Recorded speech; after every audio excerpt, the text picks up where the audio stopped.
Hello friends, sweet and Sawar love stories channel पर आप सबका फिर से वेलकम है। आज हम आप सबके लिए ले आए हैं मोदू नॉवल का पार्ट 44। साइकिल से जाने की वजह से लुआविंजो लेट हो गया, पर 15-20 मिनट लेट होना उसके लिए कोई बड़ी बात नहीं है। वो स्वाग से अंदर जाकर कामली कहता है, गुड मॉर्निंग चिल्ड्रेन, तुम लोगों ने नाश्ता किया? सारे भूखे लोग बहुत उम्मीद से उसकी तरफ देखते हैं, पर कैप्टन लुओ खाली हाथ था। उसने हंसकर कहा, मैंने कर लिया। सबका हीरो लुआविंजो एक पल में विलन बन गया, पर थोड़ी देर में डाइनिंग हॉल से सूप डम्पलिंग्स आ गए। ये लुआविंजो की तरफ से आया है, ये जानकर सब फिर से उसे हीरो मानने लगे। लैंग चाओ ने पूछा, बॉस क्या आप आज लेट उठे? नहीं, मैंने आज सुबह अपनी कार किसी को दी है, इसलिए मुझे साइकिल से आना पड़ा।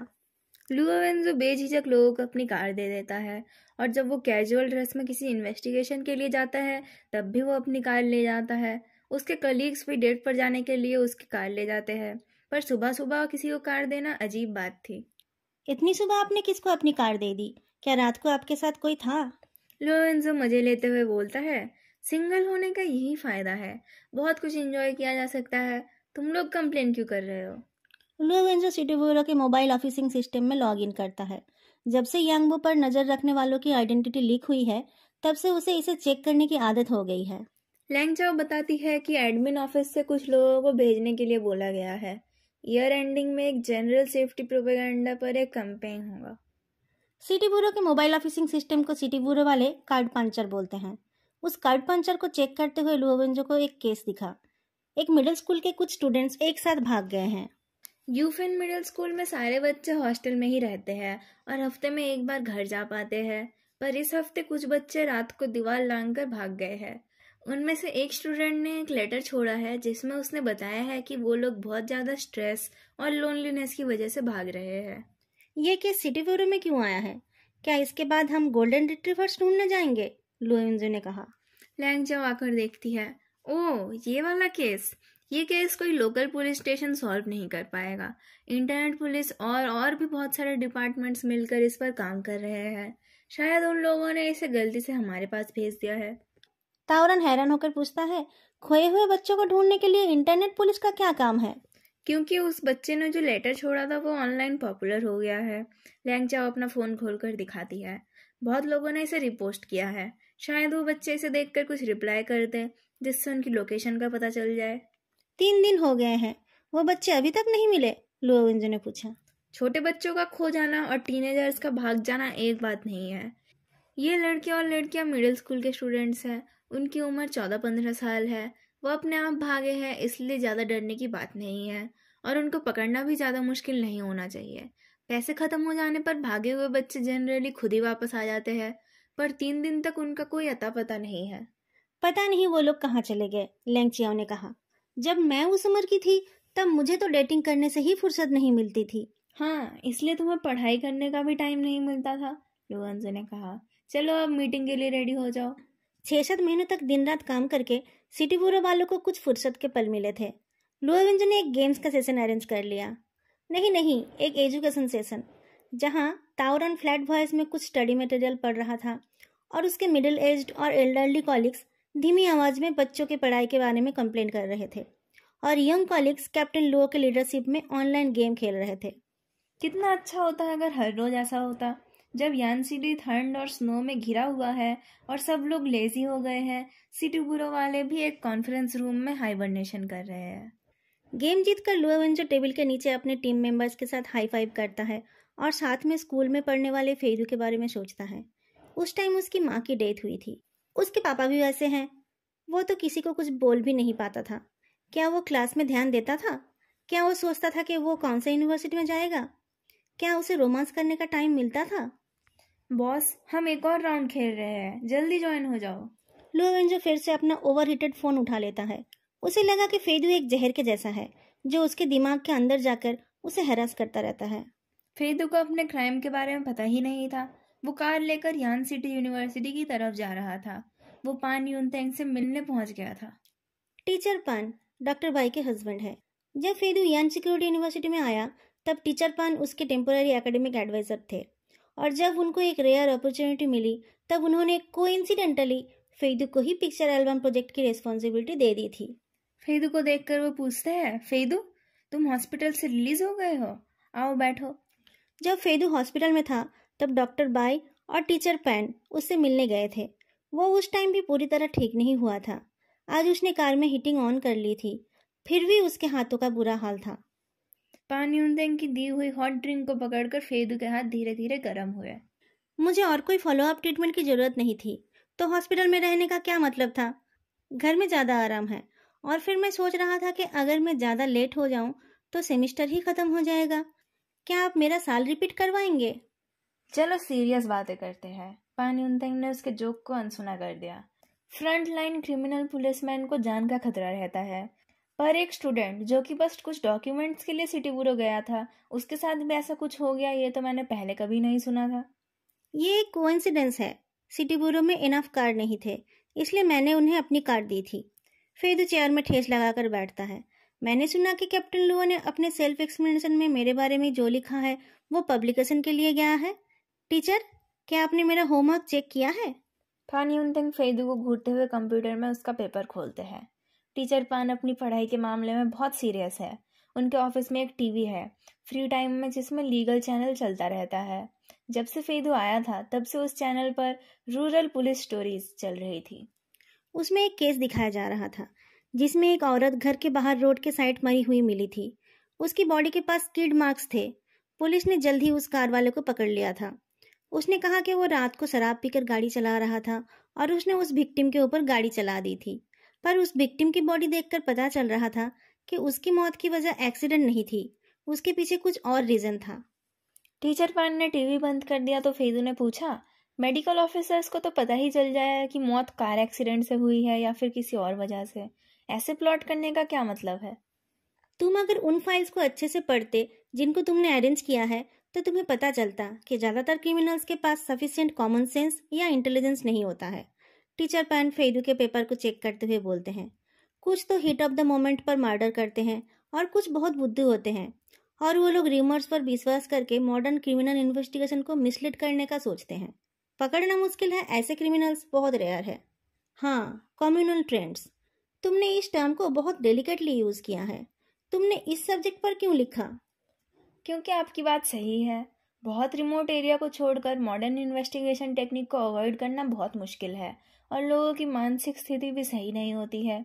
पर कम्युनल क्राइम्स अलग चीज़ है। कम्युनिटी के मेंबर्स को कभी कभी ये समझ ही नहीं आता है कि वो लोग कोई क्राइम कर रहे हैं। फेदू ने कहा, सराउंडिंग्स जितने ज़्यादा सील्ड होंगे, एबनॉर्मल ग्रुप क्रिएट करना उतना ही आसान होगा। जैसे कि प्रिजन्स, रिमोट माउंटेन के ह्यूमन ट्रैफिकिंग। डेवलप्ड रीजन्स में भी ये पॉसिबिलिटी है, पर वहाँ की कॉस्ट ज़्यादा होगी। टीचर पैन उसकी तरफ देखते हैं। फेदू ने एक स्कार्फ ओढ़ रखा था। उसकी स्माइल उसके पीछे छुपी हुई थी। उसने अपने आने की वजह बताई। टीचर, ये 3 मेजर केसेस, ये सब कम्युनल मैटर्स है। क्या आप पिक्चर एल्बम में इन पर एक स्पेशल टॉपिक बना सकते हैं? टीचर पान की आईब्रोज ऊपर हो गए। अगर उन्होंने खुद इस कॉन्टेक्ट पर्सन को ना चुना होता तो उनको लगता कि फेदू का कुछ अलग इरादा है। फेदू ने कहा, मुझे काम अधूरा रखना पसंद नहीं है। मैं सोचूंगा। टीचर पान ने हाथ हिलाया। फेदू ने कुछ और नहीं कहा। वो नॉड करके खड़ा हो गया और विदा लेकर चला गया। उसे इस बात की फिक्र नहीं थी, अगर पान यूनतेंग करंट कॉन्टेक्ट पर्सन को चेंज नहीं करते हैं तो फेदू के पास अलग तरीका है उसे हटाने का। उसने बस ये उम्मीद की कि उसका पेपर टीचर पान को अच्छा लगे। एक इंजर्ड इंसान के लिए कुछ और तरीका अपनाना थोड़ा तकलीफदायक होगा। सुबह जब वो गया था तब सूरज चमक रहा था और आसमान बिल्कुल साफ था, पर शाम को बर्फबारी हो गई। अपनी साइकिल को स्नो प्लो की तरह यूज करते हुए लुओ वेंजो पैदल चल रहा था। वो बुरो के गेट तक पहुंचने ही वाला था कि ताओरन पीछे से दौड़कर आया। एक फेस्टिवली रैप्ड बॉक्स को साइकिल के हैंडल में लटकाते हुए उसने कहा, तुम्हें आज घर जाकर खाना बनाने की बहुत जल्दी है। मेरी मम्मी ने घर से कुछ क्योर्ड मीट भेजा है। ये नेचुरल इको फ्रेंडली फूड है जिसे ऑर्गेनिक खाना खाए हुए पिग के मीट से बनाया गया है। मैं सबको दे रहा था, ये तुम्हारा शेयर है। लुओ वेंजो थैंक यू बोलने जा रहा था, पर उसने देखा कि ताओरन ने उस मीट के बॉक्स के ऊपर अपने इंडेक्स फिंगर से 3 बार टैप किया। जब से ठंड पड़ी है ताओरन ने एक लंबा कोट पहनना शुरू कर दिया है। उसके आंखों को छोड़कर कुछ और नहीं दिखाई देता है, पर उसकी आंखों में कोई स्माइल नहीं थी। लुओ वेंजो समझ गया कि उस बॉक्स में सिर्फ मीट नहीं है। लुओ वेंजो नॉर्मली थैंक यू बोलता है और फिर बॉक्स का वेट चेक करते हुए बोलता है, क्योर्ड मीट देखकर ही लगता है कि वाकई सर्दियों का मौसम आ गया है। ये कितना हेवी है। तुम्हारी मम्मी ने कितना भेजा था? बहुत सारा, तावरन ने कहा। मैं कल शिनयांग को भी एक बॉक्स दे आया। तावरन की टैपिंग से और उसकी बातों से पता चला कि उस बॉक्स में मीट को छोड़कर भी कुछ और है, और वो चीज़ सीनियांग से आई है। सीनियांग से तो यांग सर का छोड़ा हुआ कोई सामान ही आ सकता है। लो वेंजो ने पूछा। शिनयांग तो हमें पसंद नहीं करती है और अभी तो कोई हॉलिडे भी नहीं है। उन्होंने तुम्हें धक्का देकर निकाल नहीं दिया? यांग सर को मरे हुए 3 साल हो गए हैं। अब जाकर उनकी वाइफ उनकी कोई चीज़ इनको क्यों दे रही है? तावरन रुक गया। उसकी आंखों में कुछ अजीब सा था।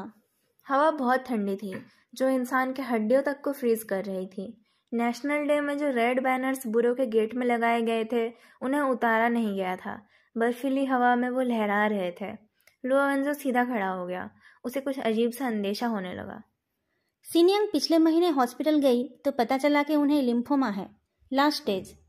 तावरन ने बहुत मुश्किल से कहा। उनके पास ज़्यादा टाइम नहीं है। मैं उनसे मिलने जा रहा हूँ। लो वेंजो अपनी साइकिल में चढ़ गया। उनकी बच्ची का क्या होगा? वो तो अभी ग्रेजुएट भी नहीं हुई है।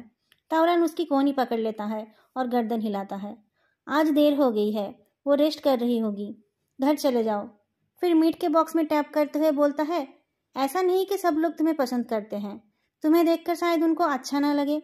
आराम से घर जाकर खाना खाओ। मैं जा रहा हूँ। तावरन, लो वेंजो पीछे से बोलता है। क्या वो यांग सर की वजह से बीमार हुई? क्या उनकी मौत से वो डिप्रेस्ड थी? तावरन दूर से हाथ हिलाकर चला गया। इस सवाल का कोई जवाब नहीं था। तावरन का दिया हुआ बॉक्स उसके साइकिल में बहुत हैवी लग रहा था। लो वेंजो बहुत मुश्किल से घर जा रहा था। रास्ता पार होते हुए उसने अपनी राइट में देखा। उसकी नज़र शॉपिंग सेंटर के सामने वाली पार्किंग लॉट पर पड़ी। उसे लगा कि अभी अभी जिस कार को उसने पार किया वो जानी पहचानी सी थी। उसने साइकिल को रोककर मुड़कर देखा तो उसे अपनी कार दिखाई दी। कार का इंजन चल रहा था और हेडलाइट के सामने उड़ते हुए स्नोफ्लेक्स दिखाई दे रहे थे। क्या फेदू उसे लेने आया है? लो वेंजो का हेवी हार्ट अचानक से हवा में उड़ने लगा। वो कैजुअली कार की विंडो तक चल कर गया। वो खिड़की पर नॉक करने ही वाला था कि उसका सरप्राइज डर में बदल गया।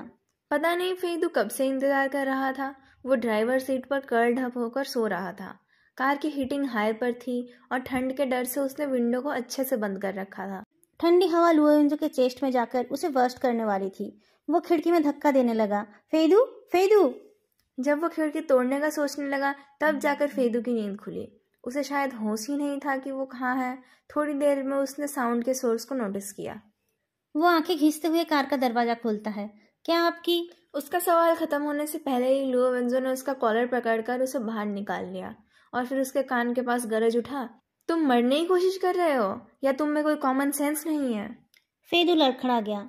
अचानक कार से बाहर निकाले जाने पर वो ठंड से कांप उठा। उसने रियलाइज किया कि उसने क्या किया था। उसका दम घुटकर मरने का इरादा नहीं था। लुओ वेंजो के लिए वेट करते हुए वो कार के बाहर टहल रहा था, पर वो बाहर की ठंड को सह नहीं पा रहा था। उसने सोचा कि वो कार के अंदर जाकर अपने आप को थोड़ा गर्म कर लेगा, पर उसकी बॉडी की वीकनेस की वजह से वो पता नहीं कब सो गया। वो लोगों के सामने स्टूपिड काम नहीं करता है।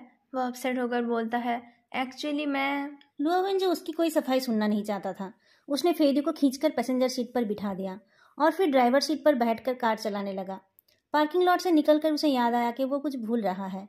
अपनी साइकिल और मीट के बॉक्स को ट्रंक में डालकर वो फिर गुस्से में ड्राइव करने लगा। इससे पहले किसी ने फेदू के कान में ऐसे नहीं चिल्लाया था। उसका कान झनझना रहा था। कुछ देर तक बुद्धू बने रहने के बाद उसने लुओ वेंजो के थाई पर हाथ रखकर पूछा, शिजोंग, क्या आप मेरे लिए परेशान हो गए थे? लुओ वेंजो ने उसके हाथ को मारकर हटा दिया। हट जाओ। इनविंसिबल प्रेसिडेंट फेई ने अपना तरीका बदल लिया। मुझे ठंड लग रही थी, इसलिए मैं अंदर आकर अपने आप को गर्म कर रहा था। मैं ज़्यादा देर नहीं रहता। मैं बस अपनी आंखों को आराम दे रहा था। तुम अपने कानों को भी आराम दे रहे थे? फेदू कुछ भी बोल रहा था तो लुओ वेंजो के पास उसका जवाब था। लुओ वेंजो के अंदर का डर चला गया था। उसने एक लेक्चर देना शुरू कर दिया। उसे ये गुण अपने पापा से मिला था। वो फेदू को उसके किए हुए सारे शेमफुल काम गिनाने लगा। हॉस्पिटल से निकलते ही तुम घूमने निकल गए। अगर तुम्हें ठंड लग रही है तो तुमने इनर वेयर क्यों नहीं पहना? फेदू के पास कोई जवाब नहीं था। वो चुपचाप डांट खाता रहा। एक हाथ में मीट का बॉक्स और दूसरे हाथ में साइकिल को लेकर घर के अंदर जाने के बाद भी लुओ वेंजो का दिमाग ठंडा नहीं हुआ था। फेदू ने अचानक उसे हग कर लिया। सीजियोंग, मुझसे गलती हो गई है। लुओ वेंजो ने अपना एक्सप्रेशन चेंज नहीं होने दिया, पर उसकी वॉइस अनकंट्रोलेबली रिलैक्स्ड हो गई। बहुत हो गया। फेदू ने उसके गर्दन में अपना फेस घुसा दिया और कहा, क्या मैं अपनी बॉडी देकर कॉम्पेंसेट कर सकता हूँ? लुओ वेंजो को पता था कि फेदू से इससे अच्छा कुछ भी उम्मीद नहीं कर सकते। उसने फेदू के पीछे मारकर कहा, जाओ मेरी साइकिल बेसमेंट में रख कर आओ। लगता है खाना खाने से पहले तुम्हें कुछ एक्सरसाइज की जरूरत है। फेदू को पता था कब चुप होना है। वो चुपचाप उस बड़ी सी साइकिल को लेकर नीचे चला गया। स्टेयरवेल के कैबिनेट में एक बड़ा सा आईना था। ऊपर आते टाइम फेदू ने देखा कि उसके होठों के कोने में एक हल्की सी मुस्कान है। साइकिल के चेन में रिसेंटली ऑयल डाला गया था।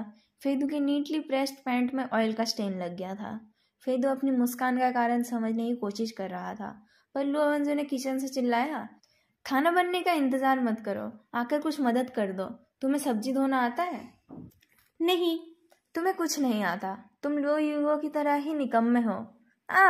जानवर की औलाद। लुओ यूगो फ्रिज के ऊपर बैठकर अपने पैर चाट रहा था। बिना बात के अपनी बुराई सुनकर वो लुओ वेंजो के सामने कूद पड़ा और उसे पंजा मारकर भाग गया। सर्दी के रात में बर्फ के ऊपर सिटी लाइट्स चमक रहे थे, पर कुछ कोने ऐसे थे जहां पर अंधेरा था और वहां ऐसा बहुत कुछ हो रहा था जो नॉर्मल इंसान की सोच से बाहर था। एक लड़की एक गार्बेज बिन के अंदर छुपी हुई थी। सड़ी हुई बदबू और गीलेपन के अंदर वो सिकुड़ कर बैठी हुई थी। मुंह से कुछ आवाज ना निकल जाए इस डर से उसने अपनी कलाई को मुंह से पकड़ रखा था। उसे एक आदमी की सांसों की आवाज और एक शार्प ब्लेड से हड्डियां काटने की आवाज सुनाई दे रही थी। वो 15 साल की है और उसकी हाइट भी एक एडल्ट के जैसी हो गई है। शायद उसे एक एडल्ट की तरह बर्ताव करते हुए बाहर जाकर उस आदमी से लड़ना चाहिए। पहले वो दोनों थे और उनका ओपोनेंट एक था, पर उस टाइम वो डर कर छुप गई थी। वो हमेशा से ही डरपोक है। अचानक फिर से पैरों की आवाज सुनाई देने लगी। वो आवाज जितनी पास आ रही थी उसका दिल उतनी तेजी से धड़क रहा था। वो आवाज बिल्कुल पास आ गई। उनके बीच शायद बस वो प्लास्टिक का गार्बेज बिन ही था। उस आदमी ने उस बिन पर हल्के से नॉक किया। वो लड़की जोर से कांप उठी और उसकी जैकेट की चेन प्लास्टिक के बिन में टकरा गई। अजीब तरीके से हंसते हुए वो आदमी बेसुरी आवाज में गाने लगा, little rabbit be good, open up as you should. वो लड़की चीख उठी। वो जहां पर छुपी थी उससे 2 मीटर दूर एक लड़के की बॉडी पड़ी हुई थी। उसके आंखें कुचल दिए गए थे। उसके हाथ पैरों को काटकर उसकी बॉडी के पास सजा कर रखा गया था। उसकी बॉडी में यूफेन मिडिल स्कूल का यूनिफॉर्म था। रात के 10:30 बज रहे थे। लुओ वेंजो ने कैफेन वाले सारे आइटम को लॉक कर दिया था और फेदू को दूध पीकर सोने के लिए कह दिया था। अभी तो बस 10:30 ही बजे हैं, फेदू ने घड़ी देखकर कहा। नाइट लाइफ को भूल जाइए, सोशल लाइफ ही ठीक से शुरू नहीं हुई होगी। हम इस बारे में बात। चुपचाप सो जाओ। फेदू को उसकी डिक्टेटरशिप अच्छी नहीं लग रही थी। वो प्रोटेस्ट करना चाहता था, पर लुओ वेंजो को हैंडकफ्स निकालते देख वो चुपचाप लेट गया। लुओ वेंजो आधी रात तक उसके साथ ही था। जब वो श्योर हो गया कि फेदू सो गया है, तब उसने उसे किस किया और चुपचाप बेडरूम का दरवाजा बंद करके निकल गया। किचन के स्टोरेज से मीट का बॉक्स निकालकर खोलते ही उसमें उसे एक थिक फोल्डर दिखा। उसके अंदर एक हैंड रिटन लेटर था। वैसा रेड स्क्वायर पेपर आजकल बहुत कम लोग यूज करते हैं, और उसमें जो हैंडराइटिंग थी उसे लुओ वेंजो ने पता नहीं कितनी बार देखा था। वो यांग जिंगफिंग की हैंडराइटिंग थी। लेटर उनकी वाइफ के लिए था। उन्होंने लिखा, जिया हुई, मैं ये चिट्ठी इसलिए लिख रहा हूँ कि अगर मैं एक दिन अचानक मर गया तो तुम्हें पता चले कि मैंने तुम्हारे लिए क्या छोड़ा है। आई होप ये चीज़ तुम्हारे और जिन जिन के लिए कोई खतरा साबित ना हो। मैं तुम दोनों को खतरे में नहीं डालना चाहता, पर तुम्हारे सिवा कोई और नहीं है जिसे मैं ये सौंप पाऊँ। मेरे फ्यूनरल का सारा काम हो जाने के बाद कभी भी सिटी ब्यूरो के किसी से कांटेक्ट मत करना। कुछ लोग हैं जो बदल गए हैं, मुझे नहीं पता वो कौन है, पर तुम सावधान रहना। लुओ वेंजो, ताउरन और बाकी के बच्चों को मैंने ही बड़ा किया है। मुझे उन पर भरोसा है, पर वो लोग अभी छोटे हैं। उनकी एबिलिटीज सफिशिएंट नहीं है। उनको इन्वॉल्व मत करना और उनसे दूर रहना। मैं नहीं चाहता कि वो यंग बच्चे बेवजह अपने आप को सेक्रीफाइस कर दे। दोस्तों, आज के लिए बस इतना ही। फिर मिलते हैं अगले वीडियो में। तब तक के लिए बाय।